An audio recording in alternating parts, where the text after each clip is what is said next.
ദൈവനാമത്തിന് മഹത്വമുണ്ടാകട്ടെ.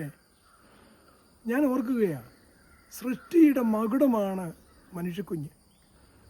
ദൈവം ആകാശവും ഭൂമിയും സർവ്വതും പ്രപഞ്ചം മുഴുവൻ സൃഷ്ടിച്ചെങ്കിലും മനുഷ്യനെ പോലെ ദൈവത്തിൻ്റെ പൊൻകരങ്ങളിൽ കൊണ്ട് സൃഷ്ടിക്കപ്പെട്ട മറ്റൊരു തനിമയില്ല എന്നാണ് പറയുക.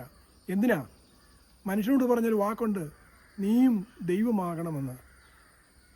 കർത്താവ് പറഞ്ഞ്, ഞാൻ ചെയ്തതിലും വലിയ കാര്യങ്ങൾ ചെയ്യാൻ നിന്നെ ഞാൻ അവരോധിക്കുന്നു എന്നാണ് പറഞ്ഞത്. ഇത് മനസ്സിലാക്കി മനുഷ്യരായിരിക്കണം നമ്മൾ ഓരോരുത്തരും. എന്നെക്കുറിച്ചുള്ള ദൈവത്തിൻ്റെ വിലയും നിലയും എന്തെന്ന് മനസ്സിലാക്കി അതനുസരിച്ച് ജീവിതം പെർഫോം ചെയ്യാൻ സാധിക്കുന്ന ഒരു തനിമയെക്കുറിച്ച് നിങ്ങളുടെ മുമ്പിൽ ഞാൻ അവതരിപ്പിക്കുകയാണ്. ഞാൻ ഓർക്കുകയാണ്, ഒരു ജീസസ് യൂത്ത് ആയിരുന്ന കാലഘട്ടത്തിൽ ഒത്തിരി കുഞ്ഞുങ്ങളുണ്ട്, കൂടെ ചെറുപ്പക്കാർ, നല്ല മിടുക്കരി കുഞ്ഞുങ്ങളെല്ലാം, മലയോരത്തെ മിടുമിടുക്കരി കുഞ്ഞുങ്ങൾ. ആ കൂട്ടത്തിലൊരു സെക്രട്ടറി ഉണ്ടായിരുന്നു എനിക്ക്. എന്ത് കാര്യങ്ങളുണ്ടെങ്കിലും ഒരു വാക്ക് പറഞ്ഞാൽ മതി, റെഡി. ആ സെക്കൻഡിനുള്ളിൽ തീരുമാനങ്ങൾ അല്ലെങ്കിൽ പെർഫോമൻസ് എക്സലൻ്റ് ആയിട്ട് ചെയ്യുന്നൊരു കൊച്ച്. ഒത്തിരി സ്മാർട്ട്, പഠിക്കാനും ഇൻ ഓൾ ദി വേയ്സ് എല്ലാ കാര്യത്തിലും വളരെ സ്മാർട്ട്. കൃപയുടെ നീർച്ചാലുകൾ ഒഴുക്കപ്പെട്ടൊരു തനിമ, ഒഴുക്കുന്നൊരു തനിമ. വ്യക്തമായിട്ട് ദൈവത്തിൻ്റെ മേഴ്സിയല്ലേ നമ്മൾ ഓരോരുത്തരും. കൃപയിലായിരുന്നു അവളും, കൃപയുടെ ഒരു കൂടാരം.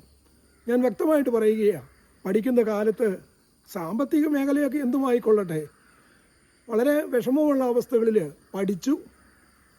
ആവുന്നത്ര പഠിച്ചു കഴിഞ്ഞ് ഡൽഹിയിലേക്ക് പോവുകയാണ് ജോലിക്കായിക്കൊണ്ട്.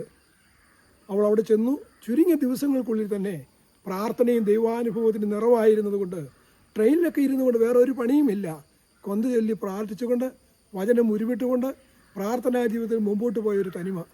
വ്യക്തമായിട്ട് പറയുകയാണ്, ഡൽഹി ചെന്ന് ചുരുങ്ങിയ ദിവസത്തിനുള്ളിൽ നല്ലൊരു ജോലി. ചുരുങ്ങി നാൾ കൊണ്ട് മാസങ്ങൾ കഴിയും തോറും മറ്റ് ചില പുതിയ ഓഫീസുകളിലേക്ക് ചാർജ് കയറി, സാമ്പത്തികമായിട്ട് ഉയർന്നു, മിടുക്കിയായി. പലരും ഇവരുടെ പെർഫോമൻസ് കണ്ടിട്ട് ദൈവത്തെ മഹത്വപ്പെടുത്തിയെന്ന് ഞാൻ പറയും. അങ്ങനെ ഒരു ചെറുപ്പക്കാരനോടുമായിട്ട് ബന്ധപ്പെട്ടു, പരിചയപ്പെട്ടു, മിടുമിടുക്കൻ. പക്ഷേ അവൻ്റെ പ്രത്യേകത ഉണ്ടായിരുന്നു, അവൻ അക്രൈസ്തവ കുടുംബത്തിലൊരു കൊച്ചനായിരുന്നു.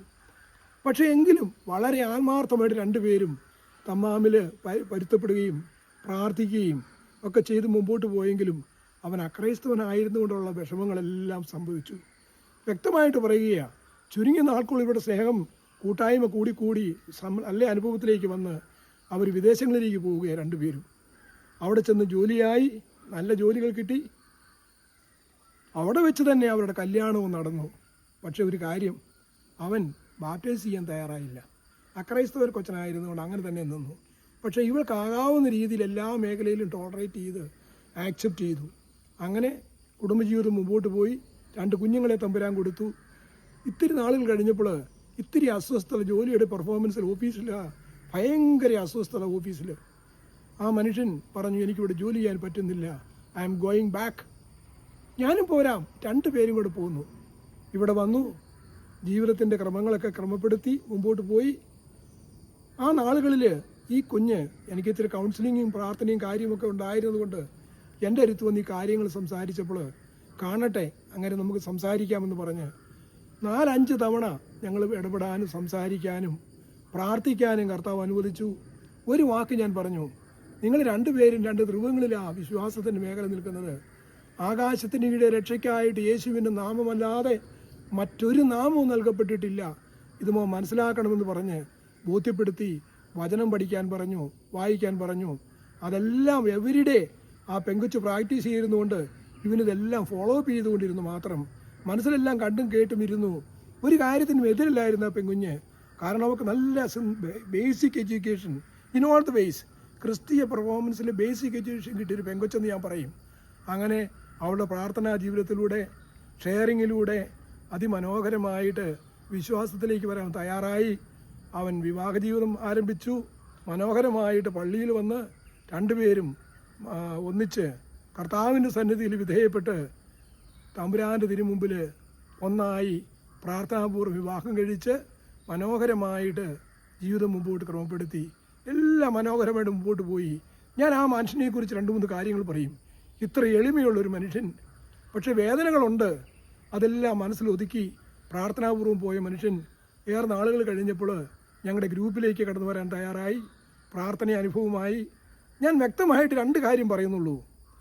ഈ മനുഷ്യൻ്റെ ജീവിതത്തിൽ പള്ളിയിൽ വന്നാൽ ഇതുപോലെ ആത്മാർത്ഥമായിട്ട് പ്രാർത്ഥനയിൽ പങ്കുകൊള്ളുന്ന, കരം കൂപ്പിപ്പിടിച്ച് കണ്ണുകൾ കർത്താവിൻ്റെ മുഖത്തേക്ക് നോക്കിക്കൊണ്ട് പ്രാർത്ഥനാപൂർവ്വം നിൽക്കുന്ന ഈ മനുഷ്യൻ a witness to the whole community here in our area. ഞങ്ങളുടെ നാട്ടിലെ ഒരു നമ്പർ 1 സാക്ഷ്യമാണ് ആ മനുഷ്യൻ. പ്രാർത്ഥിക്കുന്നത് 10 പേര് കേൾക്കേ പ്രാർത്ഥിക്കുകയുള്ളൂ. പാട്ട് പാടുന്നത്, പ്രാർത്ഥിക്കുന്നത്, കുടുംബ പ്രാർത്ഥന അതിമനോഹരമായിട്ട് മുമ്പോട്ട് കൊണ്ടുപോകുന്നൊരു തനിമ. മാത്രം 2 കുഞ്ഞുങ്ങൾ, അവരുടെ വിവാഹം നടന്നു, ചെക്കൻ്റെ വിവാഹം നടന്നു. അതിമനോഹരമായിട്ടൊരു കൊച്ചിനെ കർത്താവ് സമ്മാനമായിട്ട് കൊടുത്തു എന്ന് ഞാൻ പറയും. ആ കുടുംബത്തിന് ദൈവം നൽകിയ സമ്മാനമാണ് ആ പെൺകൊച്ച്. വ്യക്തമായിട്ട് പറയുകയാണ്, നന്മ ചെയ്യുന്നിടത്തുള്ള ദൈവത്തിൻ്റെ അഭിഷേകം, അനുഭവം, കൃപ എന്താണെന്ന് ബോധ്യപ്പെട്ടത് അങ്ങനെയാണ്. The grace of God. ആ കൃപ കിട്ടിയ ഒരു കൊച്ച് അടുത്ത ദിവസവും ഞാൻ എന്നോട് സംസാരിച്ചു. വ്യക്തമായിട്ട് പറയുകയാണ്, ഇപ്പോൾ എല്ലാ കാര്യങ്ങളും പ്രാർത്ഥനയിലും കൂട്ടായ്മയിലും പെർഫോമൻസും ഇതൊന്നുമല്ല. എനിക്ക് നടക്കാൻ വിഷമമുണ്ട്, ഞാൻ എന്നും പള്ളിയിൽ പോകും. ഈ എന്നും ഇവരപ്പനും അമ്മയും മക്കളും എന്നും പള്ളിയിൽ വരും. ആ വരുന്ന സമയത്ത് ഞാൻ നടന്നു പോകുന്നുണ്ട്, എൻ്റെ കൂട്ടും തിരിച്ചെന്നെ എൻ്റെ വീട്ടിൽ കൊണ്ട് വിട്ടേച്ച് പോകും. എന്നും എനിക്ക് വേണ്ടപ്പെട്ടവർക്ക് പലർക്കും വണ്ടിയും ഒക്കെ സൗകര്യങ്ങളുള്ളവരുണ്ട്. ഇങ്ങനെ കണ്ടാൽ ഞാൻ വേറെയും കയറുകയില്ല, എന്നെ വീട്ടിൽ കൊണ്ടുവിടും. മനോഹരമായിട്ട് വ്യക്തമായിട്ട് പറയുകയാണ്. എല്ലാവരും ഇവിടെയും ഒരു നോട്ടപ്പുള്ളി എന്ന് ഞാൻ പറയും. ദൈവാനുഭവത്തിൻ്റെ നിറവിൽ കൃപയിൽ നിറഞ്ഞ് വ്യാപരിക്കുന്നൊരു തനിമ. ഞാൻ വ്യക്തമായിട്ട് ഒന്നുകൂടി പറയുകയാണ്, കർത്താവ് വ്യക്തമായിട്ട് വചനം പറഞ്ഞിട്ടുണ്ട്, സദാ സന്തോഷമുള്ളവരായിരിക്കണം, ഇടവിടാതെ പ്രാർത്ഥിക്കണം, എല്ലാ കാര്യത്തിനും ദൈവത്തിന് നന്ദി പ്രകാശിപ്പിക്കണം. ഇതാണ് യേശു ക്രിസ്തുവിൽ നിന്നെക്കുറിച്ചുള്ള ദൈവത്തിൻ്റെ ഹിതം. ദൈവത്തിൻ്റെ ഇഷ്ടം സന്തോഷം, പുഞ്ചിരിക്കുന്ന മുഖഭാവം, ആരോടും സംസാരിക്കുന്ന പുഞ്ചിരിച്ചുകൊണ്ട് ആരെയും ഒരു വാക്ക് പറയാതെ പോയില്ല. ഇടവിടാതെ യേശു എന്ന നാമത്തിൻ്റെ മധുരമയിലും ലഹരിയിലുമായിരിക്കുന്ന തനിമ. ജീവിതത്തിൻ്റെ എല്ലാ മേഖലകളെയും ഓർത്ത് ദൈവത്തിന് നന്ദി പറയുന്നൊരു തനിമ. ഇന്ന് ആ കുടുംബത്തിൻ്റെ മൂവ്മെൻ്റ് ഒന്ന് കാണേണ്ടതാണ്. നിൻ്റെ മുമ്പിൽ കടന്നു വരുന്ന വ്യക്തമായിട്ട് വചനം പറയുന്നുണ്ട്, മറ്റുള്ളവരെ നിന്നോട് എന്ത് ചെയ്യണമെന്ന് നീ ആഗ്രഹിക്കുന്നുവോ അത് നീ അവർക്ക് ചെയ്യാൻ. ഇത് കർത്താവ് സർവ്വ മനുഷ്യർക്കും വേണ്ടി തന്ന വചന സന്ദേശമാണ്. ഇത് അതിൻ്റെ പൂർണ്ണതയിൽ ചെയ്യുന്നൊരു തനിമയെ ഞാൻ കണ്ടു ഈ വ്യക്തിയിൽ.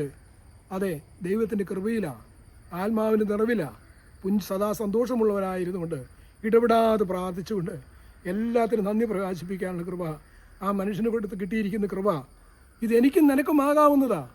കർത്താവ് പറഞ്ഞു, ഞാൻ ചെയ്തതിലും വലിയ കാര്യങ്ങൾ ചെയ്യാൻ ഞാൻ നിങ്ങളെ അവരോധിക്കുന്നു. ഈശോ പറഞ്ഞതാ, ഞാൻ ചെയ്തതിലും വലിയ കാര്യങ്ങൾ ചെയ്യാൻ നിങ്ങളെ അവരോധിക്കുന്നു. കർത്താവ് അവസാന നിമിഷം കുരിശിൽ കിടന്നുകൊണ്ട് അവസാനത്തുള്ളി രക്തം മുറ്റു വീഴുമ്പോഴും പറഞ്ഞൊരു വചനം, ഇവരോട് ക്ഷമിക്കണമേ എന്ന് പറഞ്ഞ് ക്ഷമിക്കുന്ന സ്നേഹത്തിൻ്റെ പൂർണ്ണത, ദൈവാനുഗ്രഹത്തിൻ്റെ നിറവ് അനുഭവിക്കുവാൻ എന്നെയും നിന്നെയും ലോകം അനുഗ്രഹിക്കും. ഞാൻ വ്യക്തമായിട്ട് പറയും, ഈ മനുഷ്യൻ്റെ ജീവിത സാക്ഷ്യം ഇത് മതി ജീവിച്ചിരിക്കുന്ന എനിക്കും നിനക്കും വയറ് നിറയാൻ. അതേ പ്രിയപ്പെട്ടവരെ, നമ്മളെല്ലാം യാത്രക്കാരാ. ഒരു ദിവസം നല്ല തമ്പുരാൻ്റെ മുമ്പിൽ എൻ്റെയും നിൻ്റെയും കണക്ക് കൊടുക്കുമ്പോൾ നീ എന്ത് ചെയ്തുവെന്ന് ചോദിച്ചാൽ അതിനുള്ള ഉത്തരം അത് വ്യക്തമായിട്ട് പിന്നീട് പറയും. ഞാൻ ഇവിടെ ഒന്ന് പറയുകയാണ്, ഞാൻ നല്ല ഓട്ടം ഓടി എന്ന് പൗലോസ്ലീഹ പറഞ്ഞിട്ടുണ്ട്. എൻ്റെ ഓട്ടം പൂർത്തീകരിച്ചു എന്ന് പറഞ്ഞ് റിപ്പോർട്ട് ചെയ്യുന്ന സമയം വരുമ്പോൾ ഇത് പറയാനുള്ള യോഗ്യത എനിക്കും നിനക്കുമുണ്ടോ? ഇല്ലെങ്കിൽ ഈ മേഖലയിൽ ഞാൻ എന്ത് വേണം എന്ന് ചിന്തിക്കാനും പ്രാർത്ഥിക്കാനും ദൈവത്തെ മഹത്വപ്പെടുത്താനും കൃപ എനിക്കും നിനക്ക് ലഭിക്കട്ടെ എന്ന് ഞാൻ പ്രാർത്ഥിക്കുന്നു. ദൈവം നമ്മളെല്ലാം അനുഗ്രഹിക്കട്ടെ. ആമേൻ.